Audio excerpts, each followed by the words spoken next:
My name is Alexios Dimitrios Kalogirou, and 5 minutes changed my entire life forever. But before I tell you about the moment a soaking wet stranger walked into my office and turned my world upside down, let me paint you a picture of who I was before that rainy Thursday afternoon in Manhattan, because trust me, you need to understand the man I was to truly grasp the magnitude of what happened next.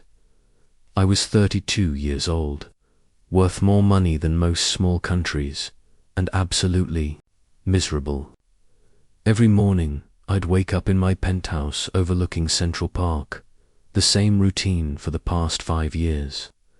The alarm would go off at 5:30 sharp, and I'd already be awake, staring at the ceiling, thinking about deals, numbers, and the crushing weight of expectations that had followed me across an ocean from the whitewashed cliffs of Santorini to the steel and glass jungle of New York City.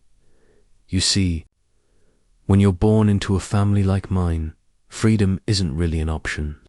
My father, God rest his soul, had built an empire from nothing, from a single fishing boat in the Aegean Sea to a fleet of cargo ships that carried goods across 3 continents. When he died when I was 18, he left me more than just money. He left me a legacy, a name to uphold, and a mother who would never let me forget either.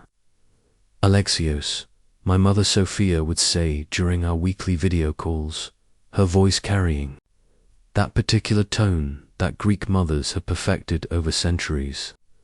When are you going to stop playing businessman and start building a family? Helena Papadakis called me yesterday. Such a lovely girl, from such a good family. Her father owns half the shipping lanes in the Mediterranean. Helena, even thinking her name made my jaw clench. 28 years old, beautiful in that cold, calculated way that comes from knowing your worth more than most people's houses, and about as warm as a marble statue. Our families had been pushing this match since we were children, and honestly, I'd been running from it for years. Moving to New York was supposed to give me space, time to build my own empire, my own identity. Instead, it just made the pressure worse, but that Thursday morning started like any other. I remember the smell of rain in the air as my driver, Miguel, pulled up to the Chrysler Building, where Aegean Holdings occupied the entire 47th floor. The city was grey, matching my mood perfectly. I had the biggest deal of my career closing that afternoon. $500 million acquisition of a luxury hotel chain that would finally prove to my mother, to Helena's family, to everyone back home, that I wasn't just riding on my father's reputation. "Good morning, Mr. Kalogirou," my assistant Patricia chirped as I walked past her desk. Patricia was 62, had worked for 3 CEOs before me, and could probably run a small country more efficiently than most presidents. She handed me my usual double espresso that could wake the dead and a folder containing my schedule. "For the day, the Whitmore Group executives will be here at 3 for the final signing," she said, falling into step beside me as we walked toward my corner office. "Your lawyer confirmed all the paperwork is ready, and the wire transfers are standing by. Oh, and your mother called twice." I paused at that. What did she want? She didn't say, but she mentioned something about Helena being in New York next week and wanting to have dinner. Patricia's expression was carefully neutral, but I caught the slight raise of her eyebrow. She'd been fielding these calls for years. "Tell her I'm in meetings all week," I said, pushing open the heavy oak doors to my office. "Tell her I'm in meetings all month." My office was my sanctuary. Floor-to-ceiling windows offered a panoramic view of Manhattan, and I'd decorated it with pieces that reminded me of home ancient Greek pottery. A small olive tree in a hand-painted ceramic pot, and a photograph of my father on his boat, squinting into the Mediterranean sun. but it also represented everything I'd built here. Awards lined one wall, newspaper clippings announcing major deals, and a leather-bound first edition of the Odyssey that my grandfather had given me before I left Greece. "One day, you'll understand that home isn't a place," he'd said, pressing the book into my hands. "It's the people you choose to love and protect." At the time, I'd thought he was just being sentimental. Now, sitting behind my mahogany desk, I wondered if I'd ever find that kind of love, that kind of home. Business was easy. People were ... complicated. I spent the morning reviewing contracts, my mind sharp and focused, the way it always was when money was involved. Numbers didn't lie, didn't manipulate, didn't have hidden agendas. Unlike people, unlike family expectations, unlike the growing pressure to marry a woman I could barely tolerate just to keep peace between two powerful Greek families. Have you ever felt trapped by your own success? Like every achievement just builds higher walls around you. That's exactly how I felt that morning, and honestly, it's probably how I would have felt for the rest of my life if she hadn't walked through my door. The rain started around noon, turning the city grey and sending people scurrying for cover. I was on a conference call with investors in London when I heard the commotion outside my office. Raised voices, Patricia saying something about appointments and authorization, and then the door burst open. I looked up from my call, ready to unleash hell on whoever had the audacity to interrupt the most important meeting of my career when I saw her. And I swear to you, in that moment, time actually stopped. She was soaking wet, her dark hair plastered to her head, wearing a simple white dress that clung to her like a second skin. But it wasn't her appearance that stopped me cold.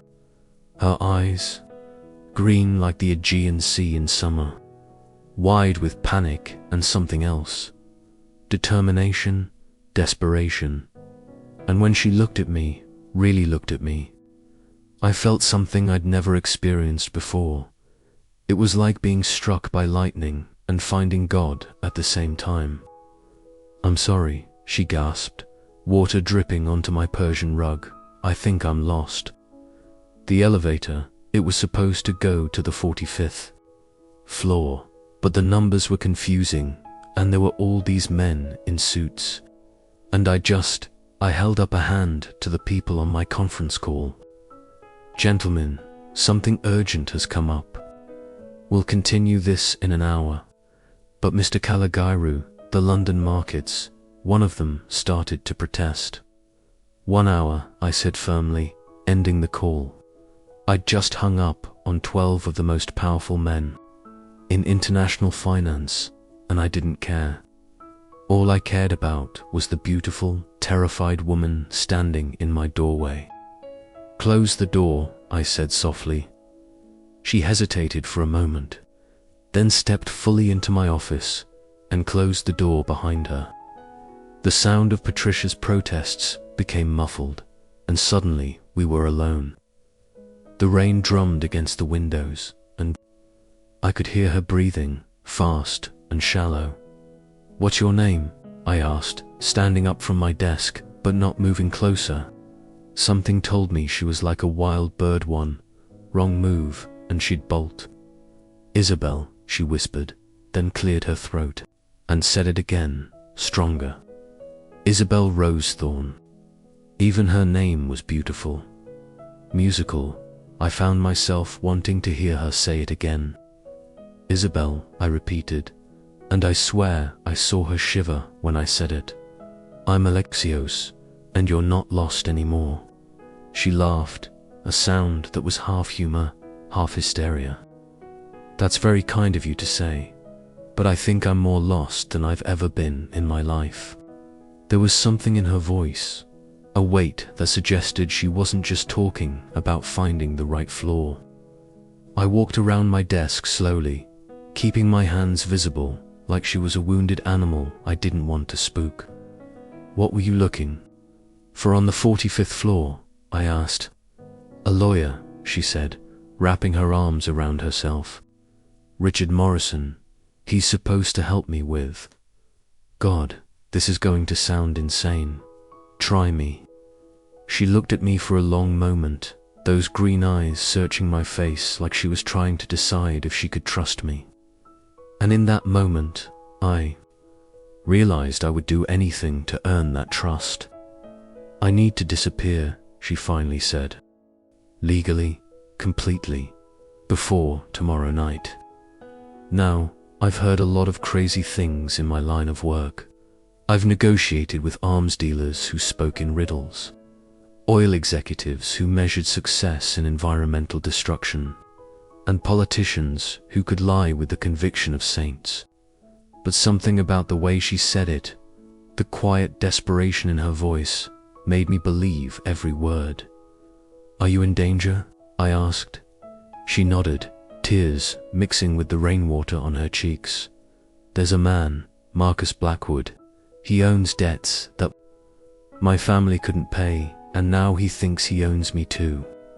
Tomorrow night, I'm supposed to marry him, and if I don't... She trailed off, shuddering. The mention of forced marriage made my blood boil. In Greece, we have a saying, a woman's heart belongs to her, not to the highest bidder. It was something my grandmother used to say, usually while glaring at my grandfather when he tried to arrange marriages for his sisters. What kind of debts? I asked, though part of me already knew I was going to help her regardless of the answer. $200,000, she said quietly. Medical bills, mostly. My mother had cancer, and the treatments. We remortgaged the house, sold everything we had, and it still wasn't enough. After she died, my father tried to make up the difference with some bad investments, and when he had a heart attack 6 months later, Marcus swooped in like a vulture. $200,000. I spent more than that on wine some months. But to her family, it might as well have been 200 million. And this Marcus Blackwood thinks marriage will settle the debt. Her laugh was bitter. He thinks owning me will be more valuable than money in the long run. He's told everyone in our town that we're in love, that it's a romantic rescue, but his idea of romance... She touched her collarbone, and I saw the faint outline of bruises beneath her wet dress. That's when I lost it. Not visibly. Years of business negotiations had taught me to control my expressions, but inside, something primal and protective roared to life. The idea of anyone laying hands on this woman, of anyone forcing her into anything, made me want to break things. Expensive things, starting with Marcus Blackwood's face. Sit down, I said, gesturing to one of the leather chairs in front of my desk. Patricia. My assistant appeared in the doorway so quickly I suspected she'd been listening at the door. Yes, Mr. Kalogirou. Bring towels, hot coffee, and cancel my 3 o'clock with the Whitmore Group. Sir, that's the hotel acquisition. Cancel it, I said firmly, and get Richard Morrison on the phone. Tell him it's urgent. Patricia's eyebrows shot up to her hairline, but she nodded and disappeared. I turned back to Isabel, who was staring at me with an expression I couldn't quite read. You don't even know me, she said softly. Why are you helping me?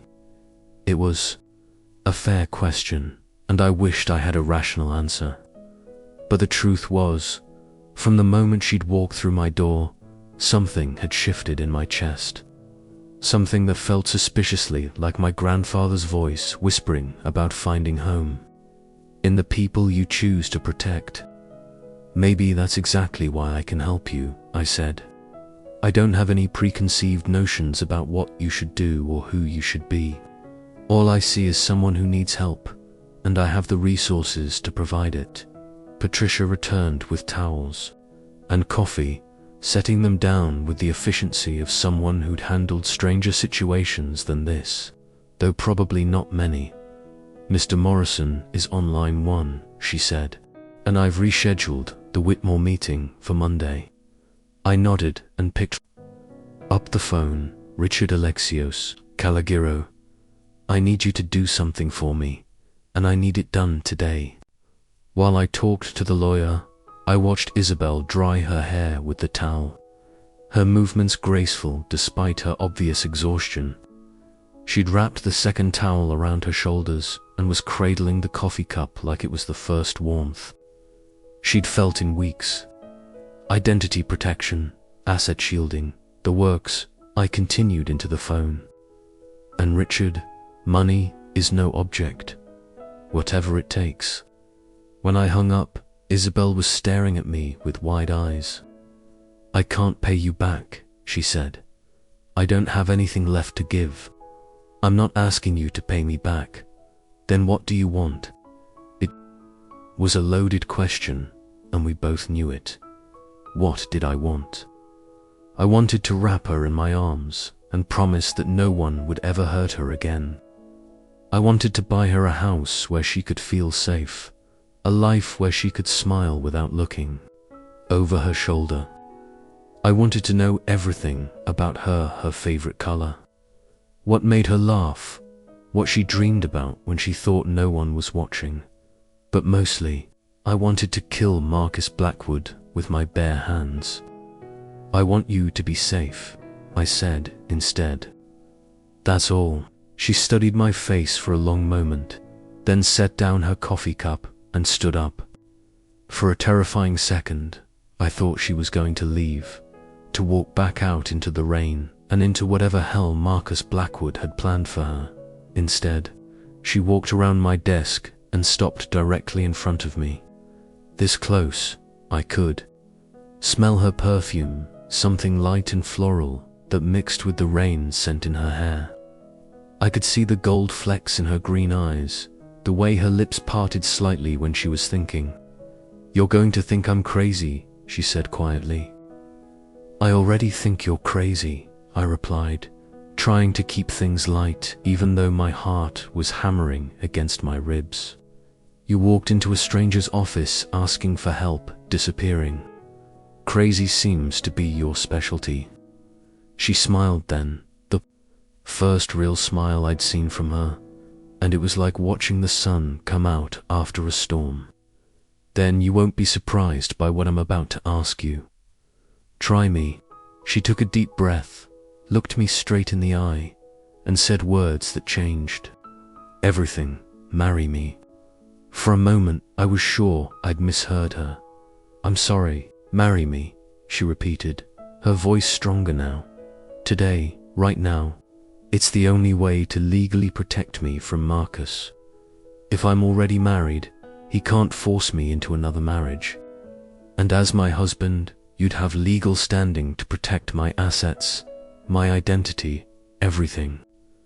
I stared at her, my brain struggling to process what she was suggesting. Marriage. To a woman I'd met 20 minutes ago, a woman whose last name I'd only just learned, a woman who was beautiful and desperate and standing so close I could count her eyelashes. It was insane, it was impulsive. It went against every principle of careful decision-making that had made me successful, and I found myself nodding.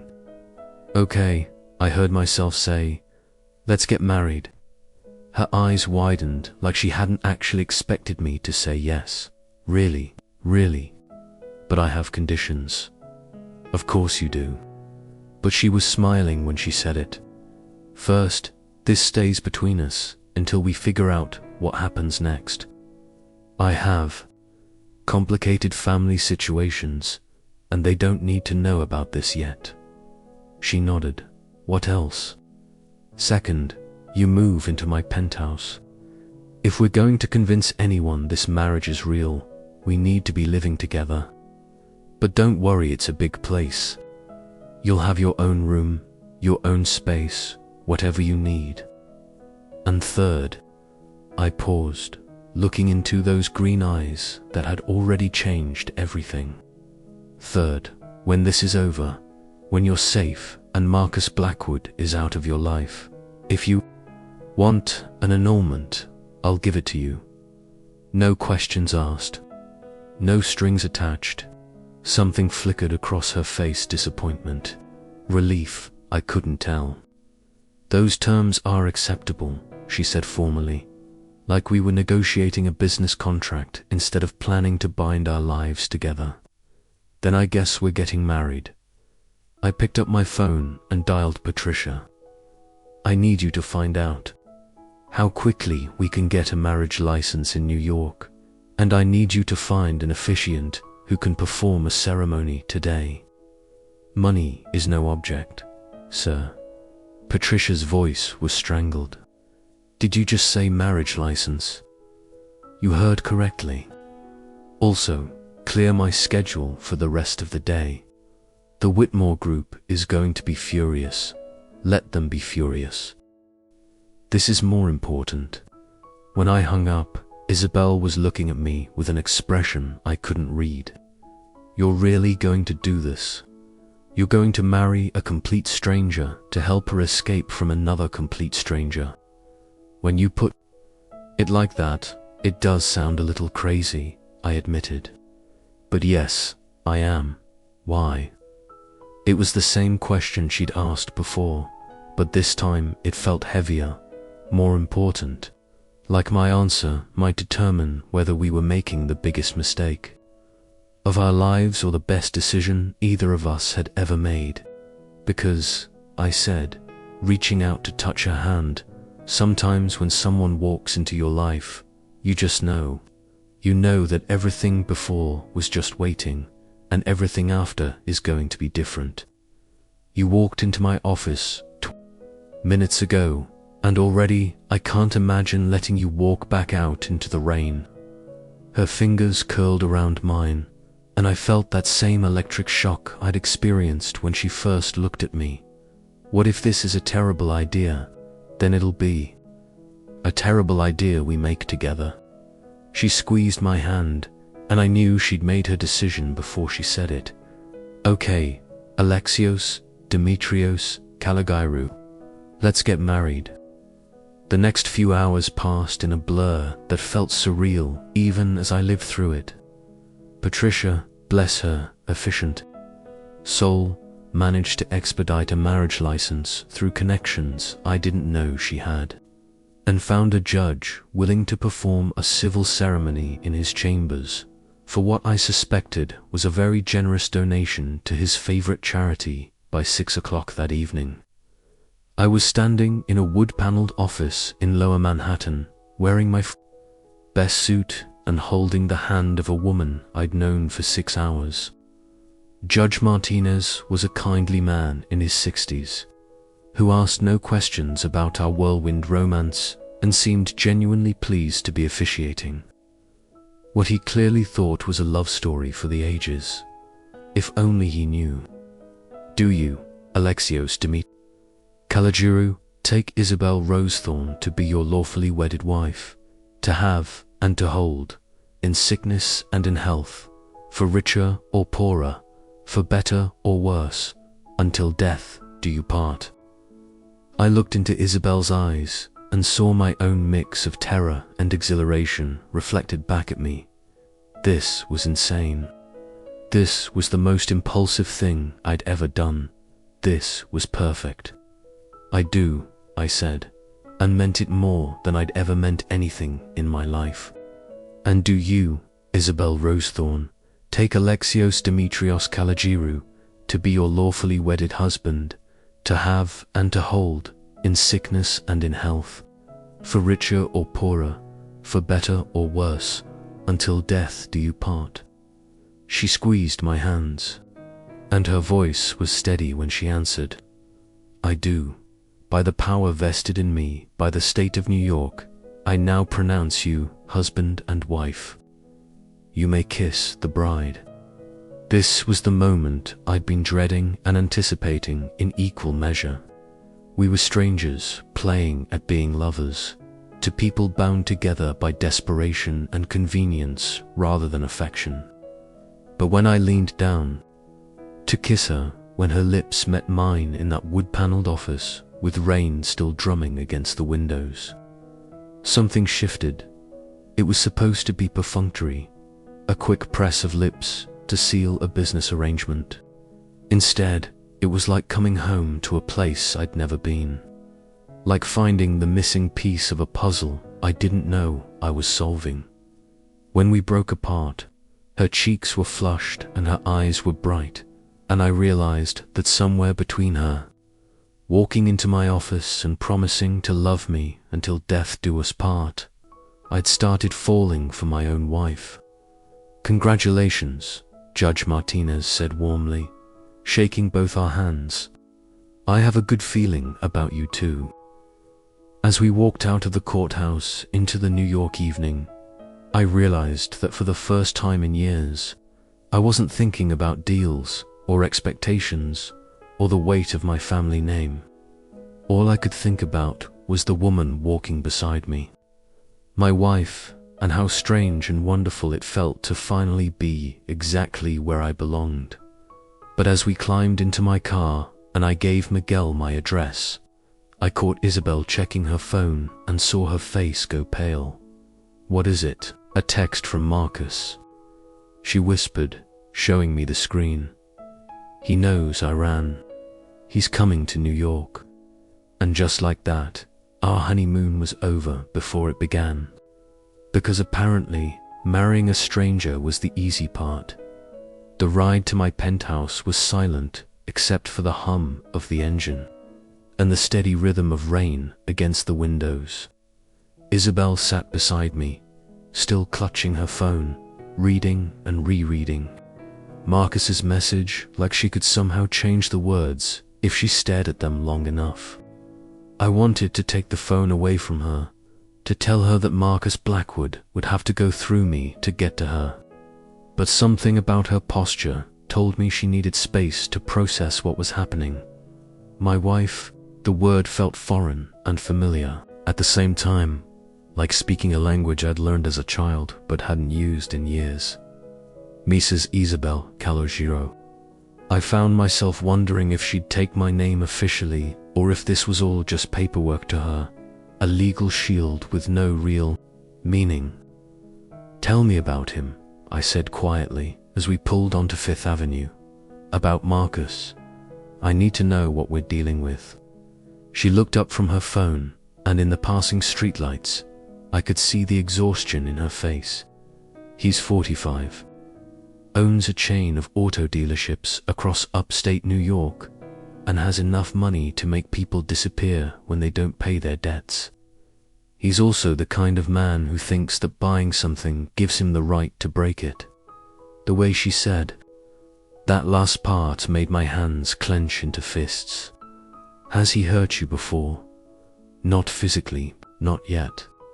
But he's made it very clear what he expects from our marriage, and physical violence is definitely on that list." She touched her collarbone again, that same unconscious gesture I'd noticed in my office. "These bruises are from our last romantic dinner." He got a little enthusiastic when I told him I needed more time to think about his proposal. I made a mental note to have Marcus Blackwood investigated thoroughly. Men like him usually had skeletons in their closets, and I had the resources to find every single bone. "What about your family?" I asked. "Is there anyone who can help you? Anyone who knows about this?" Her laugh was hollow.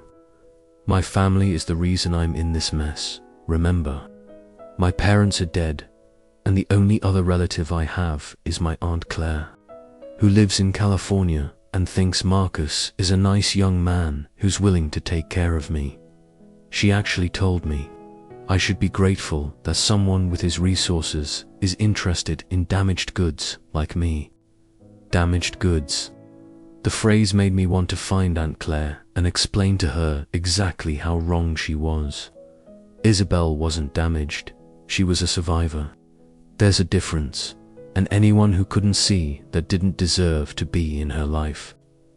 "You're not damaged," I said firmly. "You're strong, stronger than you know." She turned to look at me, surprise flickering across her features. How can you possibly know that? You met me 6 hours ago. Because, I said as Miguel pulled up to my building. Damaged people don't fight back. They don't search for lawyers or walk into strangers' offices asking for help. They give up. And you're here, which means you never gave up. The doorman, James, hurried out with an umbrella despite the fact that the rain had slowed to a drizzle. He'd worked at this building for 15 years and had seen me bring home exactly 3 women in all that time, none of whom had stayed past breakfast.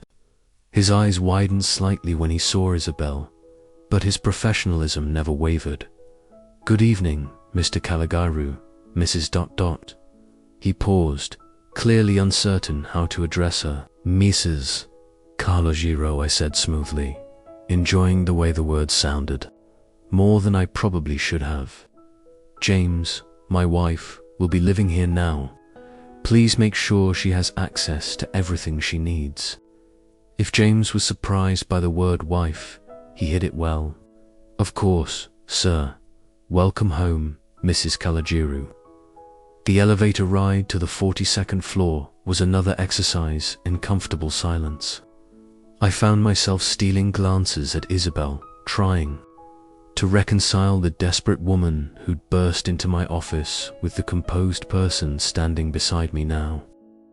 She was studying her reflection in the elevator's mirrored walls, smoothing down her still damp hair and adjusting her dress. "I looked like I'd been through a hurricane," she muttered. "You look beautiful," I said without thinking, then felt heat creep up my neck when she turned to stare at me. "You don't have to do that," she said softly. "Pretend this is real. There's no one here to convince." But that was the problem. I wasn't pretending. Standing there in that elevator, looking at this woman who'd literally run from one life into another, I realized I wasn't acting at all. Everything I'd said and done since she walked into my office had been genuine, which was both thrilling and terrifying. "I wasn't pretending," I said, meeting her gaze. "I was just stating a fact." The elevator doors opened before she could respond, revealing the marble-floored foyer of my penthouse. I'd bought this place 5 years ago, drawn to the floor-to-ceiling windows and a view of Central Park, but I'd never really made it feel like home. It was more like an expensive hotel room where I happened to sleep. "My God," Isabel breathed, stepping into the main living area. "This is your apartment." "Penthouse," I corrected automatically, then realized how pretentious that sounded.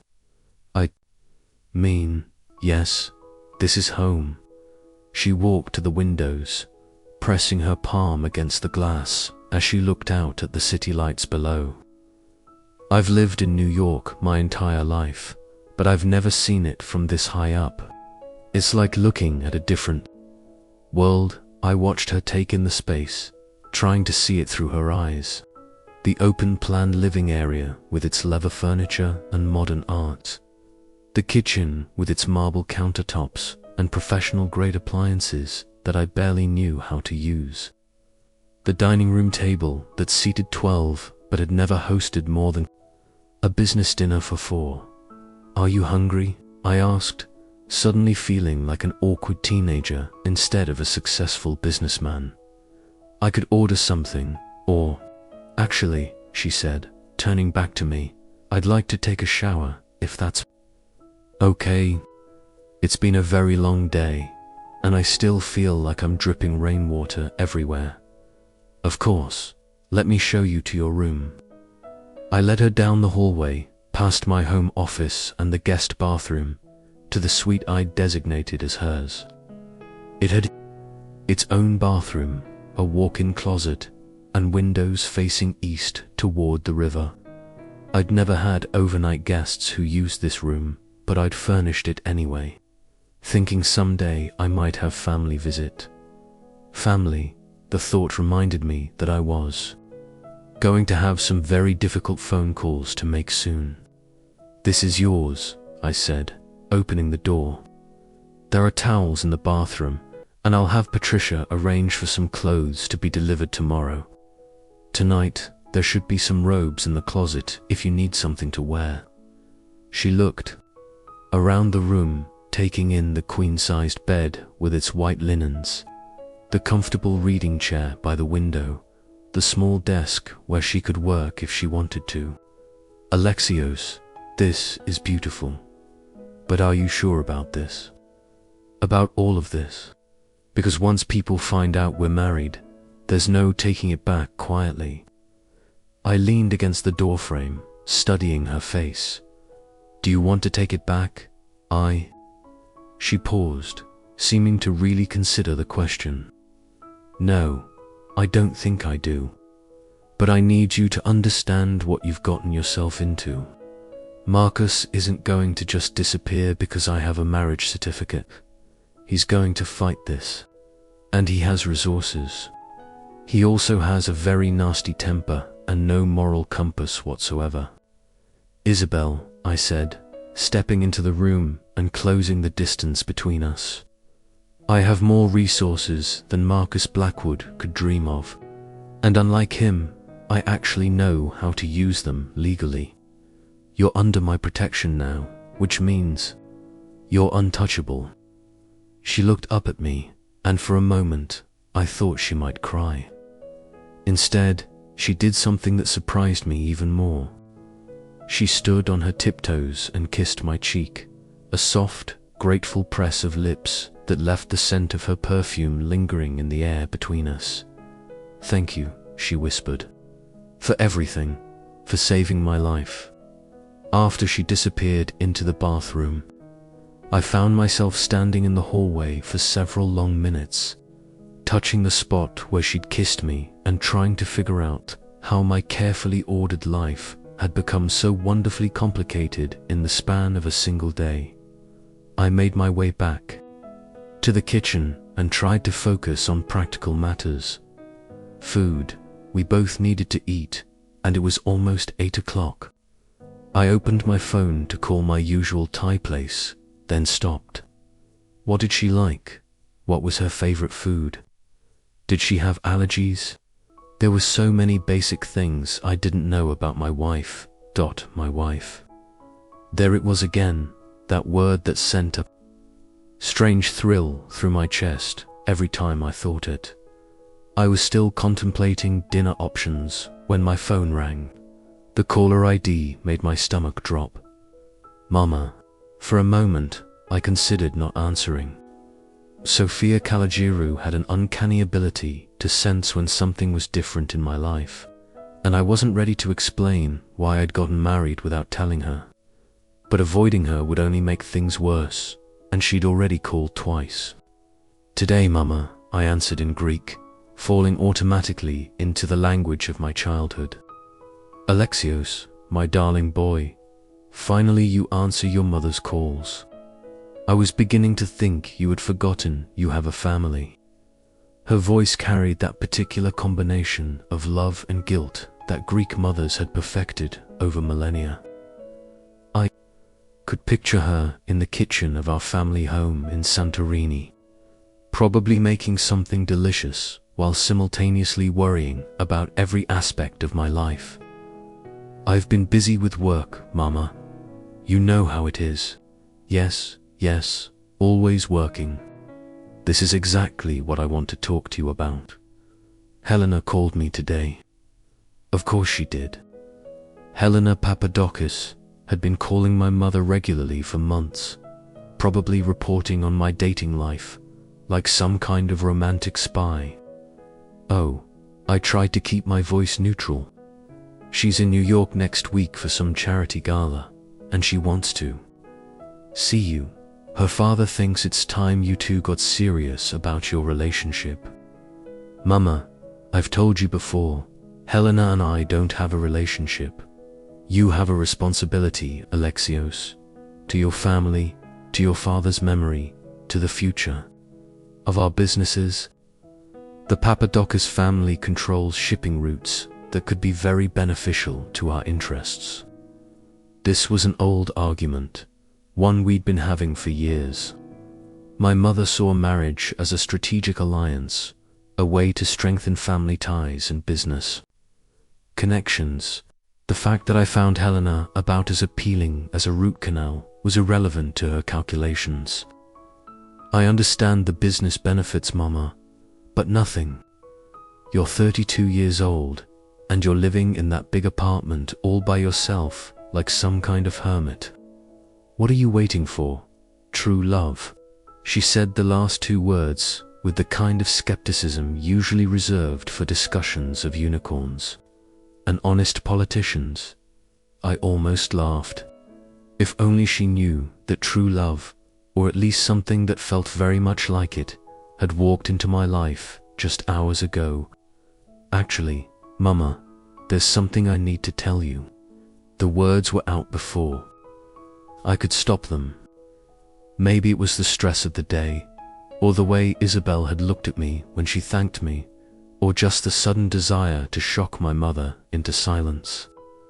Whatever it was, I found myself standing in my kitchen, about to turn my mother's world upside down.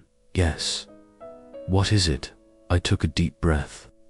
I got married today. The silence on the other end of the line was so complete, I thought the call had dropped. Then, slowly, came my mother's voice, speaking in the careful tone of someone trying very hard not to explode. I'm sorry, I think I misheard you.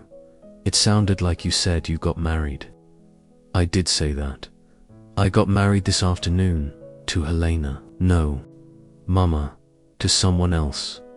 Someone wonderful. The explosion, when it came, was spectacular. My mother launched into a stream of Greek that would have made a sailor blush, questioning everything from my sanity to my parentage to my understanding of family loyalty. I held the phone away from my ear and waited for the storm to pass. Who is she? My mother finally demanded, when she'd run out of creative insults. What's her family name? Where is she from? How long have you known her? These were all very reasonable questions that I couldn't answer without making the situation infinitely worse. How do you tell your traditional Greek mother that you've married a woman you met 6 hours ago to help her escape from a dangerous man? How do you explain that you'd never been more certain of anything in your life? Her name is Isabel, I said carefully. She's beautiful and intelligent and kind, and I love her. The last part surprised me by being true. Somewhere between watching her dry her hair in my office and seeing her marvel at the view from my windows, I'd fallen completely and irrevocably in love with a woman I barely knew. Love, my mother spat. You think love pays the bills. You think love builds empires. Your father and I, we learned to love each other after we married. Love comes from respect, from shared goals, from building a life together. This infatuation, you think you feel, it will pass. This isn't infatuation, Mama. Then prove it. Bring her home. Let me meet this woman who has stolen my son's common sense. If she's as wonderful as you say, she should have no problem winning over your family. My stomach clenched. The idea of bringing Isabel to Santorini, of subjecting her to my mother's scrutiny and the judgment of our entire extended family, was terrifying. Not because I was ashamed of her, but because I knew how protective and suspicious Greeks could be of outsiders, especially when it came to matters of marriage and money. I will, I heard myself say. Soon, how soon? We need some time to settle into married life. Maybe in a few weeks. Weeks. My mother's voice rose another octave. Alexios Dimitrios Kalogirou, you will bring your wife home within the month, or I will come to New York and drag you both back myself. It wasn't an idle threat. Sofia Kalogirou was perfectly capable of boarding a plane and causing chaos in my carefully ordered life. She'd done it before when she thought I was making poor decisions. Okay, Mama, within the month. And Alexios, I hope for your sake that this girl is everything you say she is, because if she's some American gold digger who thinks she can use our family name for her own benefit, she'll discover that Greek women protect their sons very fiercely. The line went dead, and I stared at my phone for a long moment, wondering what I'd just committed myself to. Taking Isabel to Greece would mean introducing her to a world of traditions and expectations that might be completely overwhelming. It would also mean pretending our marriage was a love story instead of a rescue mission, at least until we figured out what we actually were to each other. But then I thought about the way she'd looked at the city from my windows, the wonder and curiosity in her expression, and I realized I wanted to show her everything. The blue domes of Santorini, the olive groves that had been in my family for generations, the little taverna where my grandmother still made the best spanakopita in the Aegean. I wanted to see Greece through her eyes, to share that part of myself. With her, that sounded intense. I turned to find Isabel standing in the doorway, wearing one of my white robes that was far too big for her.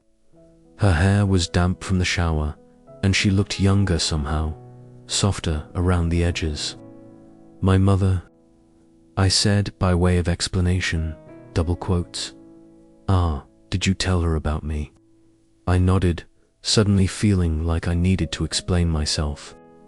I probably should have asked you first, but she was talking about Helena, and it came out, Helena, the woman my family wants me to marry. Wants me to have married years ago, actually. It's complicated. Isabel came into the kitchen and hoisted herself up onto one of the bar stools at the island, the robe pooling around her like water. Tell me about it. About her, about your family. If we're going to convince people this marriage is real, I should probably know the basics. Of your life, she was right, of course. And suddenly I found myself wanting to tell her everything, to share all the stories and traditions and complicated family dynamics that had shaped me. But I also realized I was starving, and she probably was too. How about we order dinner first? What do you like to eat? Honestly, right now I'd be happy with a peanut butter sandwich.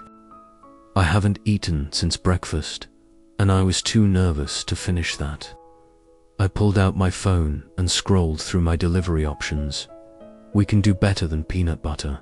Thai, Italian, Greek. I know a place that makes amazing moussaka. Greek. Sounds perfect, she said, smiling.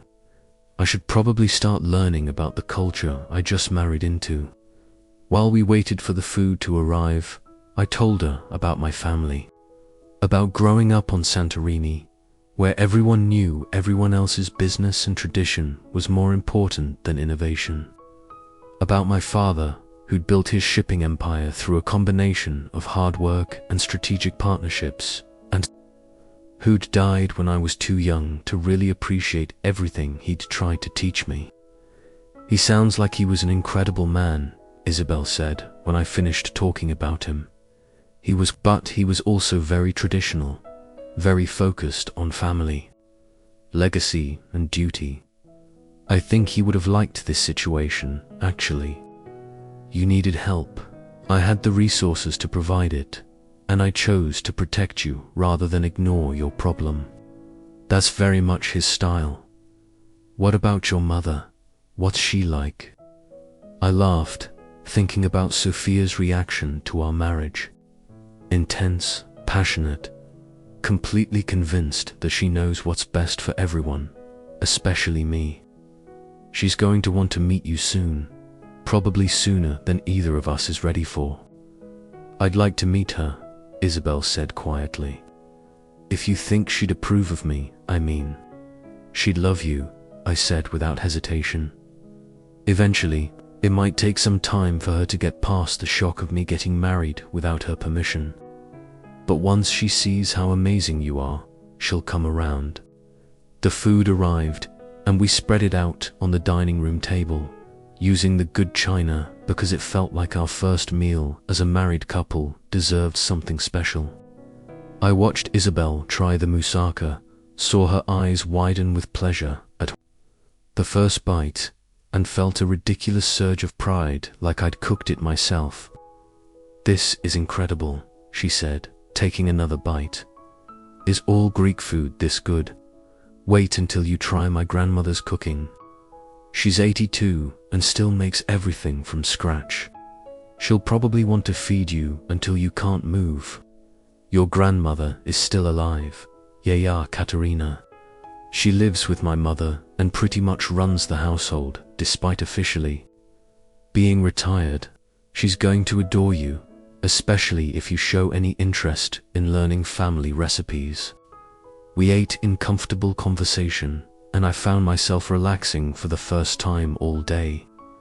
There was something easy about talking to Isabel, something that made me want to share stories I'd never told anyone else. She asked thoughtful questions about Greek culture, about my business, about what it was like growing up between two worlds. "What about you?"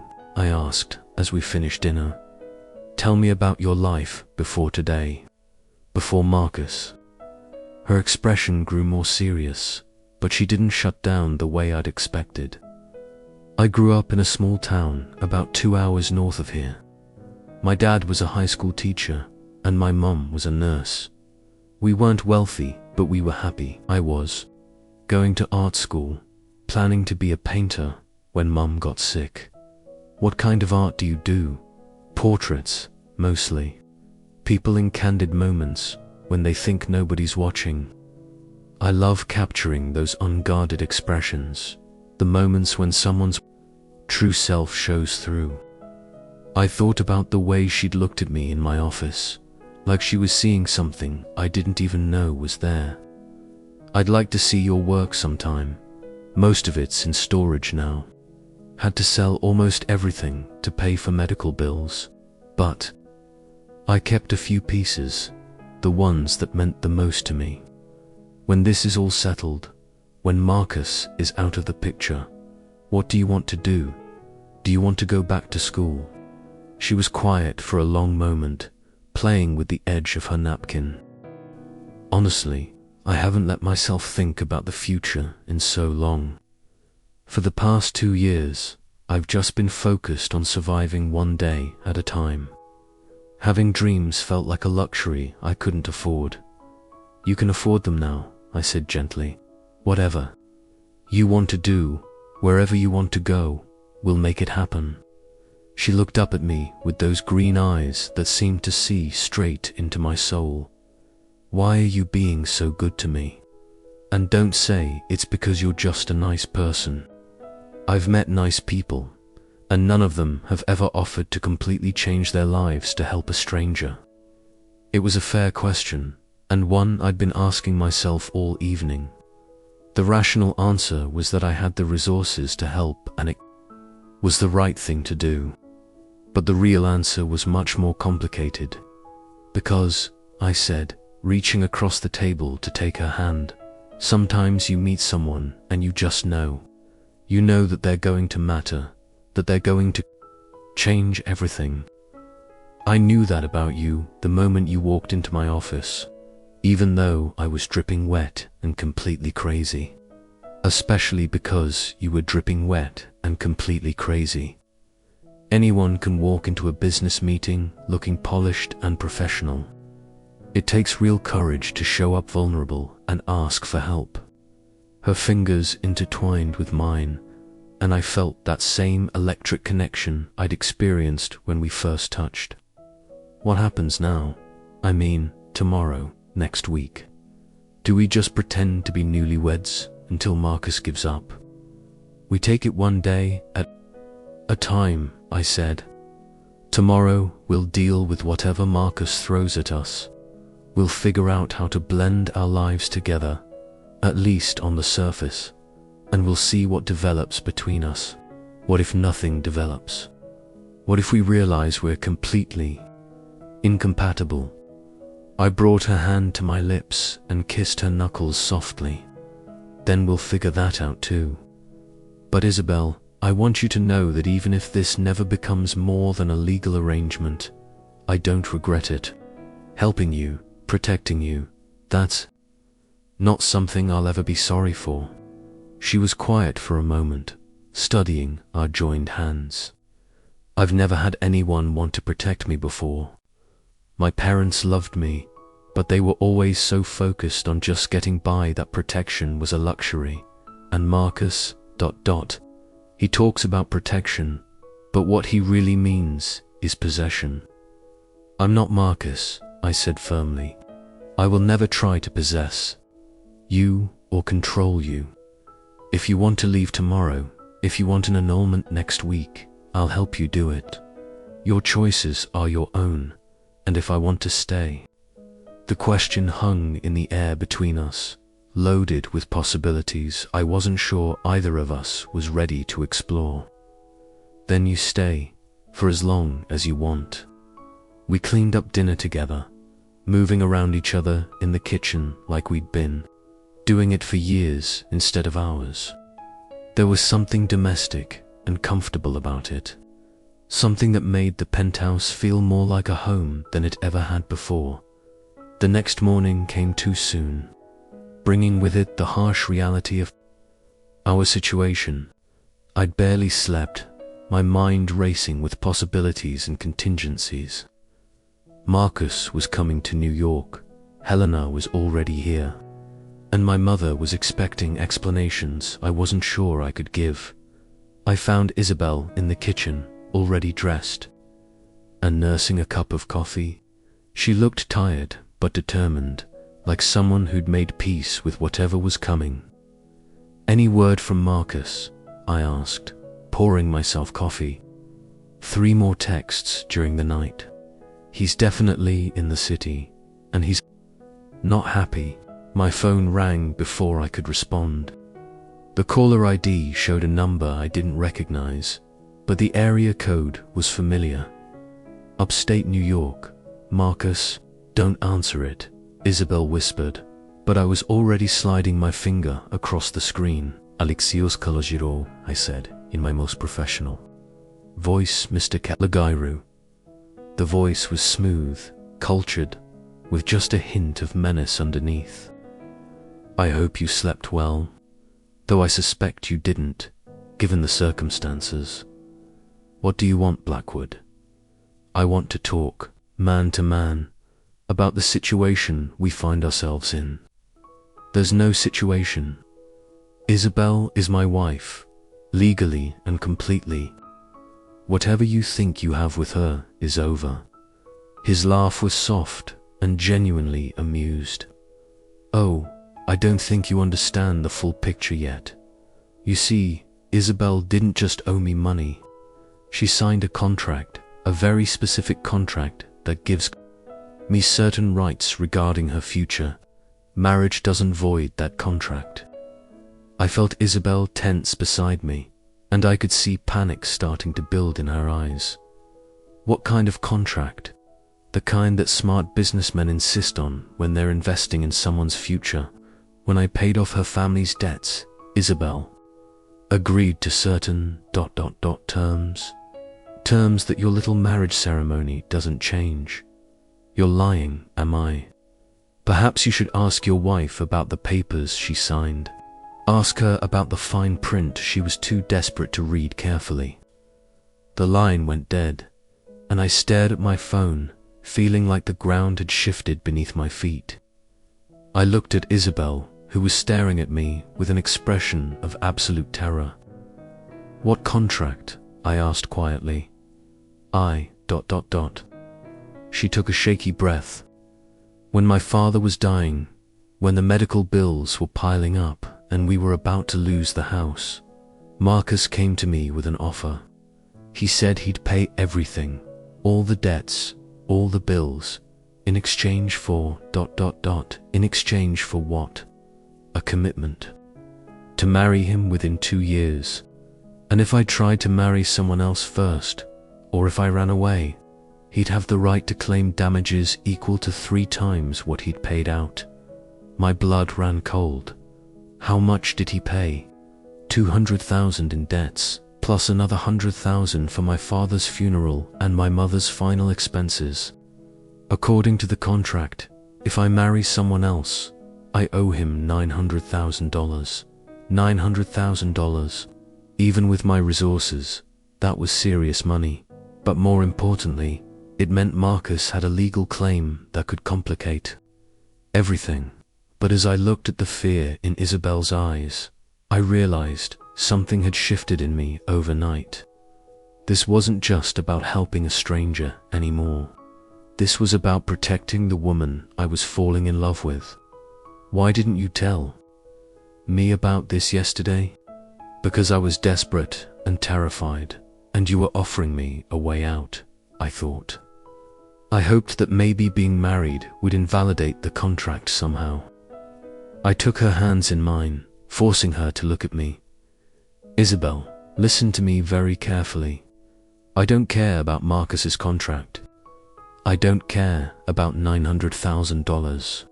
I care about you, and I'm not going to let him hurt you. But the money is just money, and I have more of it than Marcus Blackwood ever will. Before she could respond, my phone rang again. This time, the caller ID made my heart sink for an entirely different reason. Helena? You might as well answer it, Isabel said quietly. If she's calling this early, it must be important. I swiped to accept the call. Elena. Alexios, darling. Her voice was bright and artificially sweet. I hope I'm not calling too early, but I have the most wonderful news. What news? I've just had the most interesting conversation with a gentleman named Marcus Blackwood. It seems we have some mutual interests regarding your recent ... indiscretion. My blood turned to ice. What are you talking about? Oh, don't be coy, darling. Mr. Blackwood has explained the entire situation to me. Your little wife isn't quite as free as she pretended to be, is she? In fact, she's bound by a rather significant contract that makes her marriage to you illegal. Bigamy is such an ugly word, don't you think? Isabel isn't married to Marcus. Not yet, perhaps, but she's legally committed to him, which means her marriage to you is void. But don't worry, sweetheart. I'm prepared to be very understanding about this whole mess.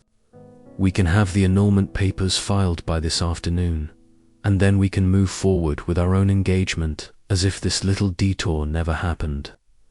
I looked at Isabel, who was staring at me with growing alarm. Helena, I'm not going to owe, but you are, darling. Because if you don't, Mr. Blackwood and I are prepared to make this situation very public.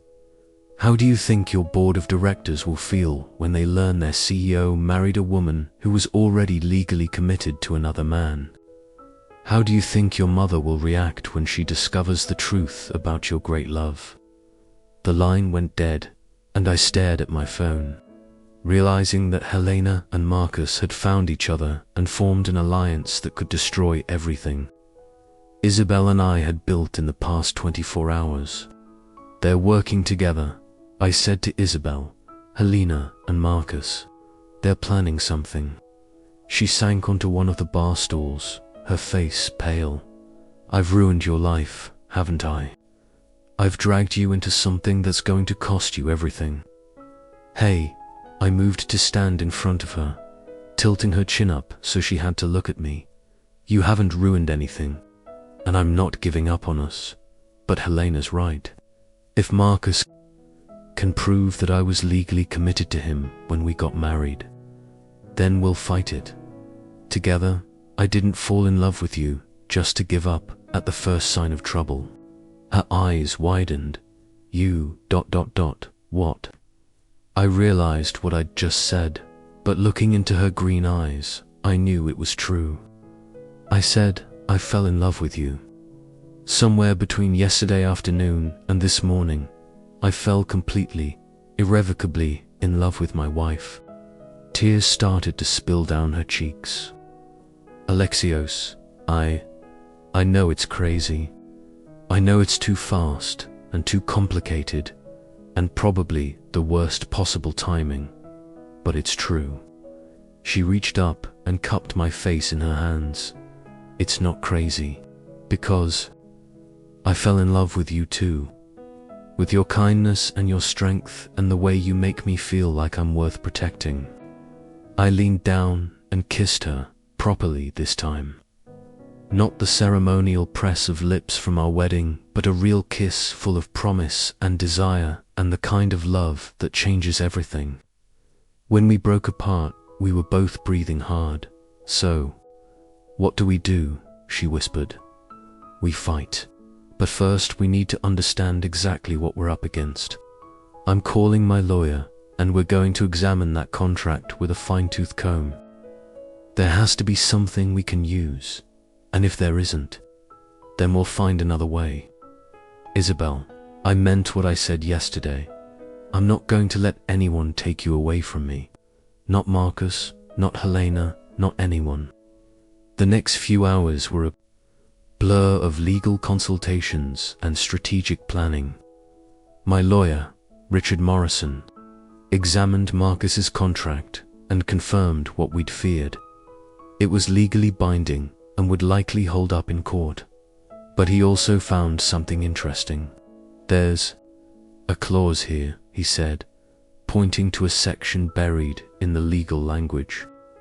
The contract is void if Marcus is found to be in violation of any state or federal laws related to the original debt collection, or if he used coercion to obtain Isabel's signature. Coercion, I repeated, like threatening her family or using their grief to pressure her into signing. Exactly. If we can prove that Marcus used illegal tactics to get her signature, the entire contract becomes invalid. I looked at Isabel, who was sitting quietly beside me. Is there anything you remember about the signing? Anything he said or did that seemed wrong? She was quiet for a long moment, thinking. He came to the hospital the day after my father's funeral. I was exhausted and grieving, and he showed up with these papers and said if I didn't sign them, immediately he'd foreclose on our house and sue my father's estate for the full amount of the debt.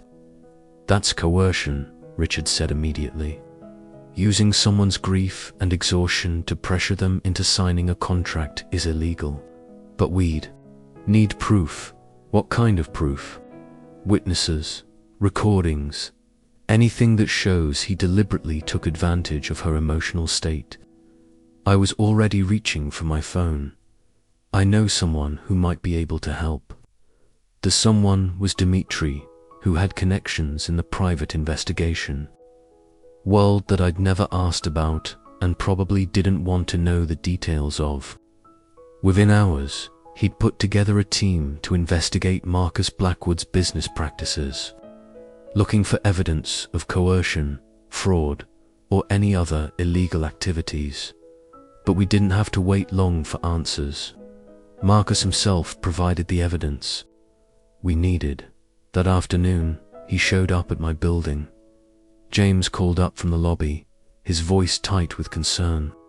Mr. Kalogirou, there's a gentleman here who insists on seeing you. He's quite persistent. Send him up, I said, after checking that Isabel was safely in the bedroom with instructions to call the police if anything went wrong. Marcus Blackwood was exactly what I'd expected, a man in his 40s who carried himself with the kind of confidence that came from never being told no. He was well-dressed but not refined, successful but not sophisticated, the kind of man who confused power with class. Mr. Kalogirou, he said, extending his hand as if we were meeting for a friendly business lunch. Marcus Blackwood, I believe we have some things to discuss. I didn't take his hand. Say what you came to say and leave. His smile never wavered, but I saw something cold flicker in his eyes. Direct. I like that. Very well, Your wife owes me $900,000, plus interest. I'm prepared to forgive that debt in exchange for an immediate annulment and her return to our original agreement. Isabel isn't property to be returned. Legally speaking, she is. The contract she signed gives me significant rights regarding her future, including the right to approve or disapprove any marriage she might enter into. Your little ceremony yesterday was invalid from the moment it happened. According to whose authority? According to the law, Mr. Kalogirou. But I'm not unreasonable. I understand that Isabel may have feelings for you. I'm willing to allow her to stay in New York, to continue seeing you occasionally, as long as she fulfills her obligations to me first. The casual way he talked about allowing Isabel to see me, like I was some kind of pet she might be permitted to visit, made my vision go red around the edges. Let me be very clear about something, I said, stepping closer to him. Isabel is my wife. Not your property, not your investment, not your anything. And if you think you can intimidate me with threats and contracts, you've seriously underestimated who you're dealing with. His mask finally slipped, revealing the ugliness underneath. And if you think your money makes you untouchable, you've underestimated me. I know all about your business dealings, your family connections, your vulnerabilities. I also know that Isabel has been lying to you. About what? About the extent of her debt to me. About what she's already done to try to pay it off. Ask her about the modeling photos. Mr. Kalogirou, ask her about the private sessions she agreed to before she decided to run away. I felt something twist in my stomach, but I kept my expression neutral. Get out. I'll give you 24 hours to think about my offer. After that, things become more complicated. After he left, I found Isabel sitting on the bed, her face buried in her hands. She looked up when I entered, and I could see the shame and fear in her eyes. You heard, she said quietly. Some of it. Isabel, what was he talking about? What modeling photos? She took a shaky breath. When my father was in the hospital, when the bills were piling up, Marcus offered me work, modeling for his car dealership. Advertisements, he said. But the sessions, they weren't for advertisements. They were private photos, increasingly revealing, increasingly degrading. I only did it twice before I realized what he was really after. Why didn't you tell me? Because I was ashamed. Because I thought if you knew what I'd done, how desperate I'd been, you might see me differently. I sat down beside her on the bed, taking her hands in mine. Isabel, look at me. When she raised her eyes to meet mine, I continued. Nothing you did to try to save your family changes how I feel about you. Nothing Marcus made you do defines who you are.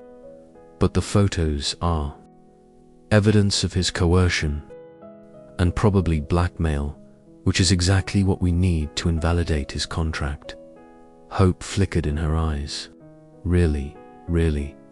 Marcus just gave us the proof we needed to destroy him. But our relief was short-lived.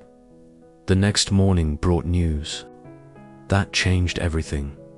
I was in my home office, working with Richard to build our case against Marcus, when Patricia called with an emergency.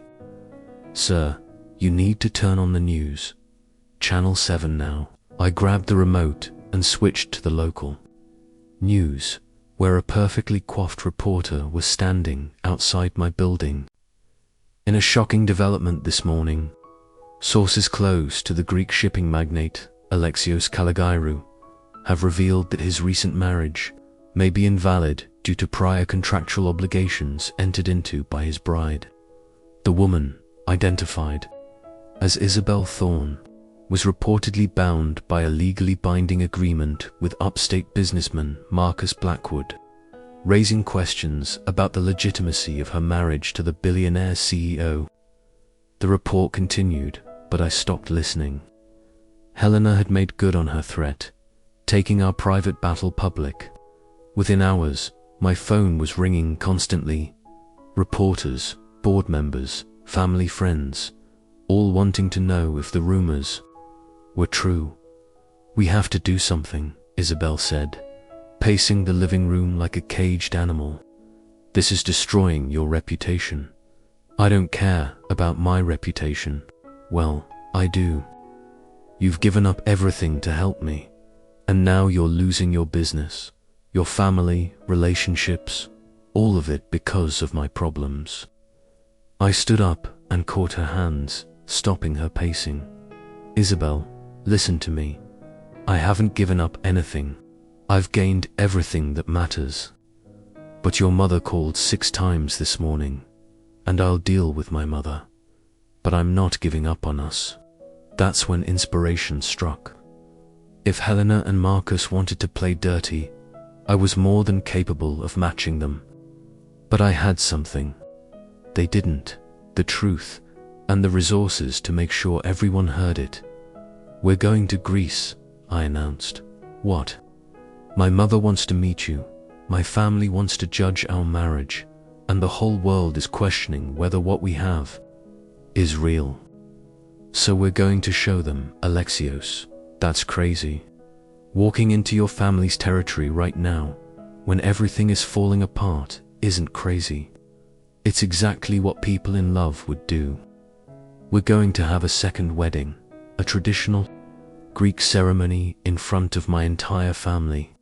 We're going to show the world that what we have is real, and we're going to do it in a way that makes Marcus's contract irrelevant." "How does that make the contract irrelevant?" "Because," I said, pulling her into my arms, "Marcus's contract was with Isabel Thorne, a desperate woman with no resources and no protection. But Isabel Kalogirou, wife of one of Greece's most powerful families, protected by centuries of tradition and backed by unlimited resources. That's a very different legal proposition." 3 days later, we were on a plane to Santorini. I'd spent those 3 days in a frenzy of preparation, calling in favors, arranging meetings, and setting in motion a plan that would either save our marriage or destroy everything I'd worked for. Isabel was quiet during the flight, staring out the window at the endless blue of the Mediterranean. I knew she was terrified of meeting my family, of being judged and found wanting by people who would see her as an outsider. "What if they hate me?" she asked as we approached the island. "They won't hate you, but even if they did, it wouldn't matter. You're my choice, and they'll have to accept that." "And what if your mother tries to have the marriage annulled herself? Then she'll discover that her son is more stubborn than she ever imagined." We landed in Santorini as the sun was setting, painting the famous white buildings and blue domes in shades of gold and pink. I watched Isabel take in the view, saw her breath catch at the beauty of the island, and felt a surge of pride at being able to share this with her. "It's incredible," she breathed, like something from a fairy tale. "Wait until you see it in the morning light." My mother was waiting for us at the airport, flanked by what appeared to be half the family. Sophia Kalogirou stood barely 5 feet tall, but she commanded attention like a general reviewing troops.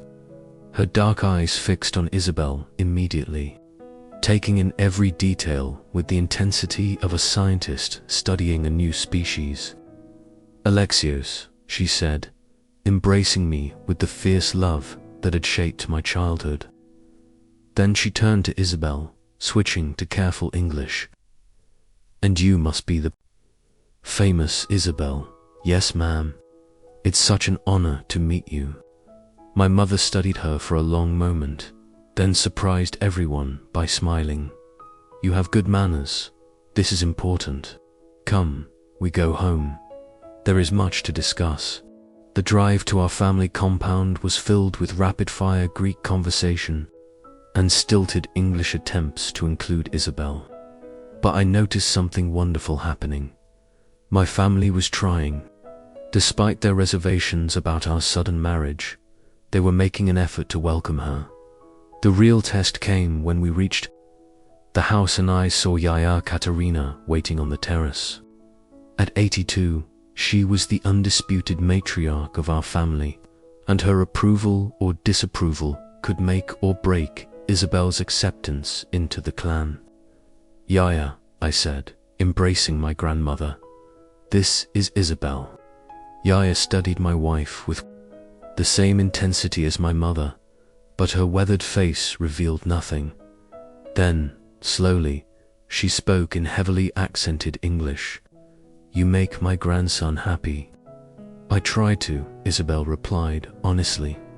"Good. Come, sit with me." We talk for the next hour. I watched in amazement as my grandmother and my wife bonded over stories, recipes, and shared experiences of loss. Yaya told Isabel about losing her first husband in the war, about raising children alone, about the strength that comes from surviving impossible circumstances. Isabel talked about her parents' deaths, about the loneliness of grief, about finding hope in unexpected places. "You have strong heart, Yaya," declared finally, "is good. My grandson needs woman with strong heart." By the end of the evening, the atmosphere had shifted completely. My mother was teaching Isabel Greek phrases. My cousins were sharing embarrassing stories about my childhood, and even the most traditional members of the family were warming to her genuine kindness and obvious love for me. But our peace was shattered the next morning when Helena arrived. She swept into our family compound like she owned it, dressed in designer clothes and radiating the kind of confidence that came from never being denied anything. Behind her were her parents and Marcus Blackwood, forming an alliance that made my blood run cold. "Sophia," Helena called out, embracing my mother like they were old friends. "How wonderful to see you. And this must be the American girl we've all heard so much about." The confrontation that followed was unlike anything I'd ever experienced.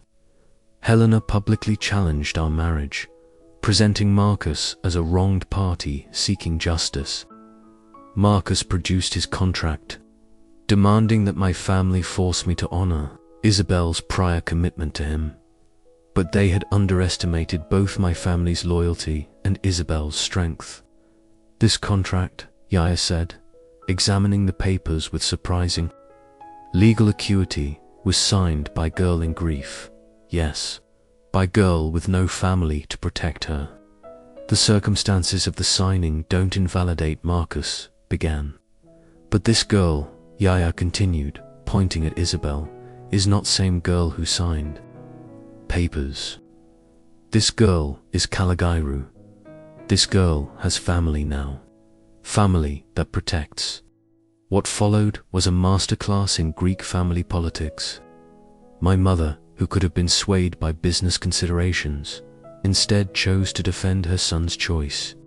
My cousins, who barely knew Isabel, rallied around her like she'd been family for years. Even my great-aunt, Penelope, who disapproved of everything on principle, declared that Marcus's behavior was unseemly for a gentleman.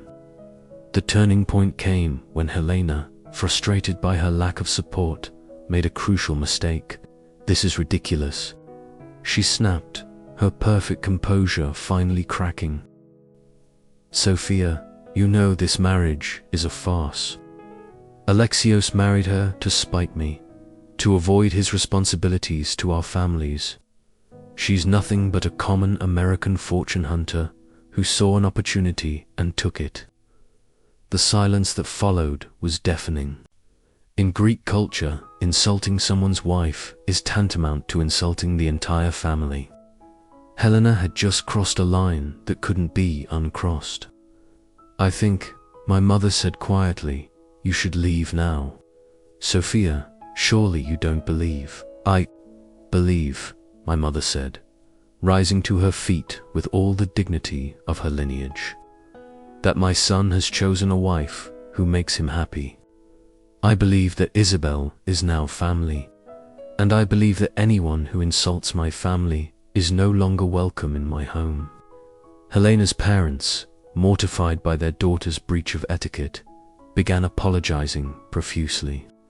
Marcus, realizing that his alliance with Helena had just collapsed spectacularly, tried to salvage the situation. "The contract still stands," he said desperately. "Regardless of family politics, Isabel owes me nothing," Dmitri interrupted, arriving with perfect timing and a folder full of documents. "She owes you nothing."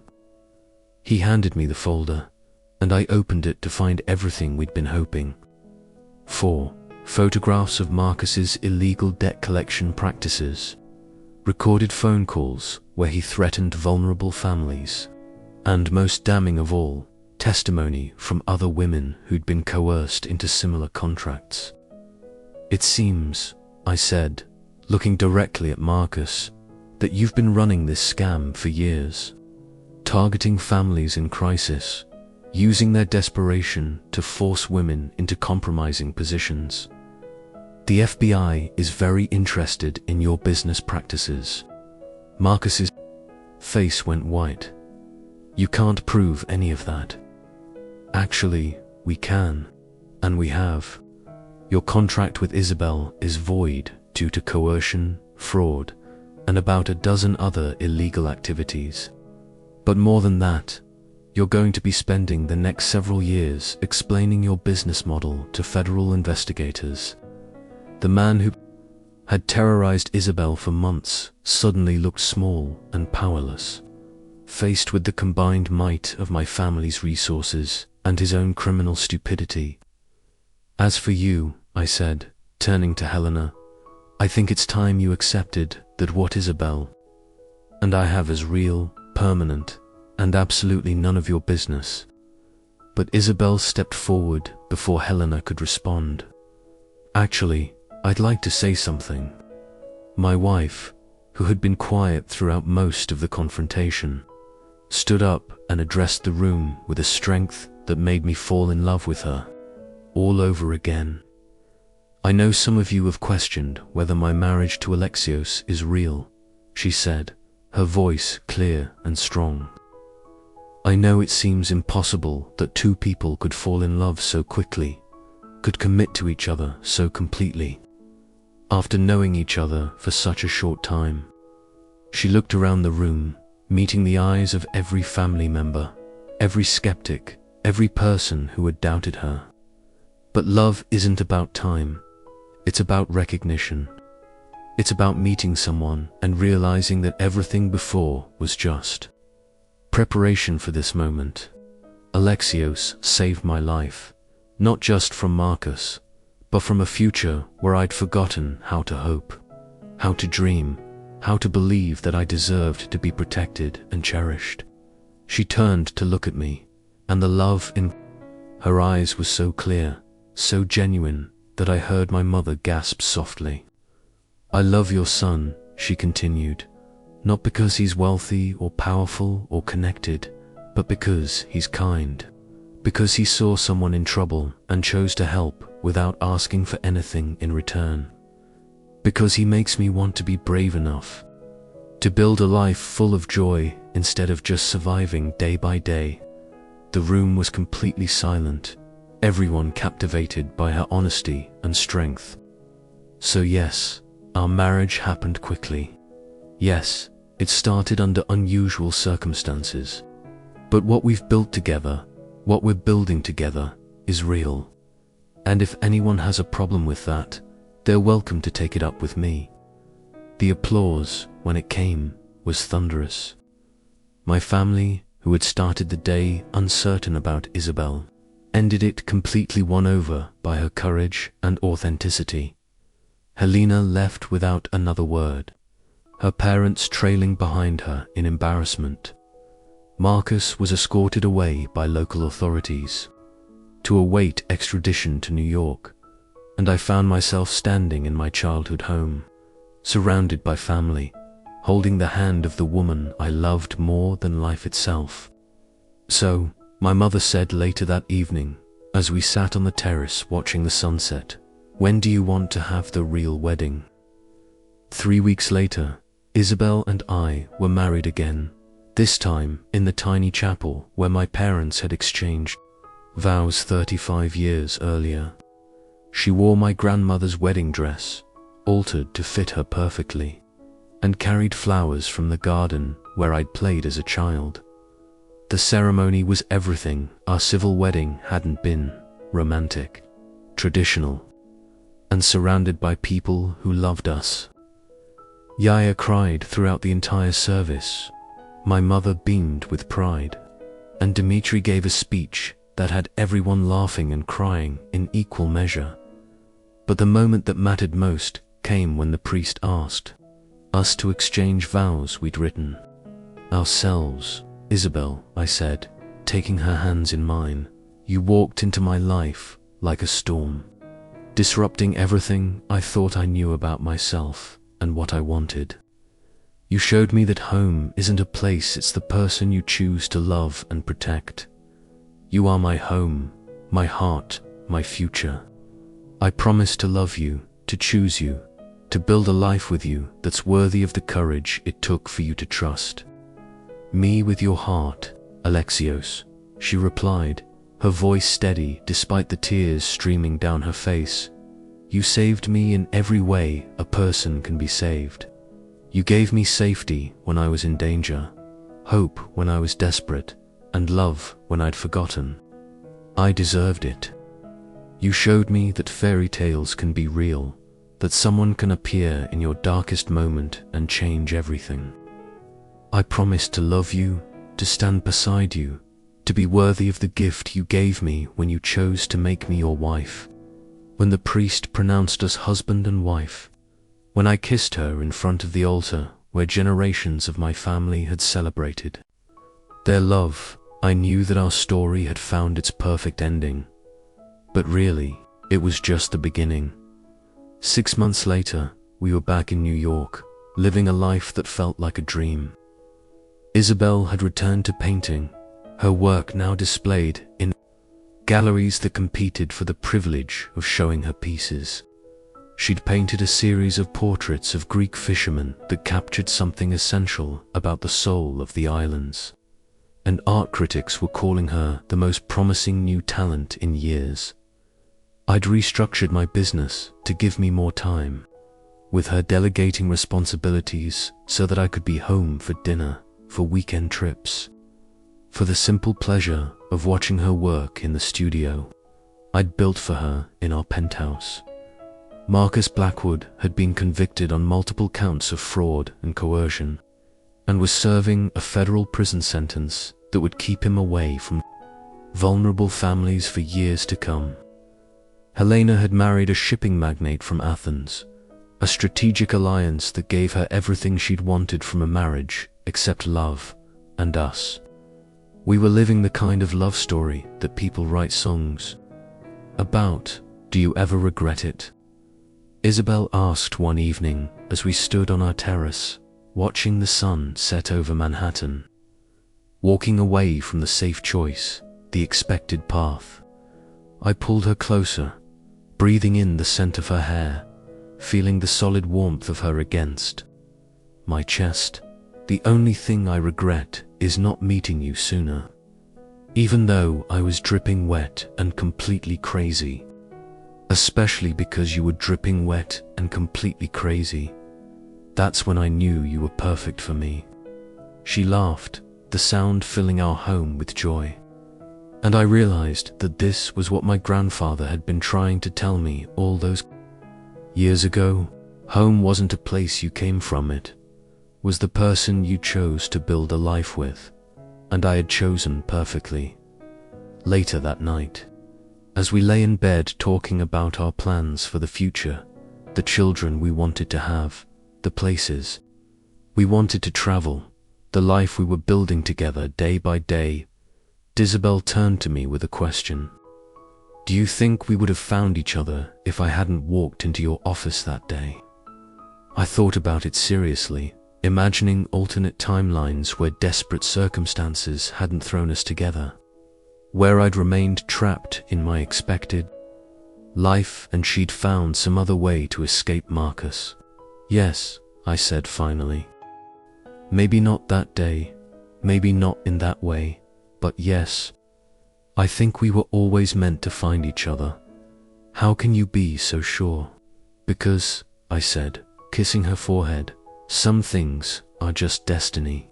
And you, Isabel Kalogirou, are definitely mine. She fell asleep in my arms that night, safe and loved and home. And as I watched the city lights twinkle beyond our windows, I sent up a silent prayer of gratitude to whatever force had sent a beautiful, desperate woman into my office on a rainy Thursday afternoon. She'd walked in, lost, and found everything she needed. And in saving her, I'd saved myself. Sometimes the best love stories begin with a stranger asking for help. Sometimes the greatest adventures start with someone willing to say yes to the impossible. And sometimes, if you're very lucky, the person who walks into your life looking for salvation turns out to be your salvation too. This is our story, and it's just the beginning.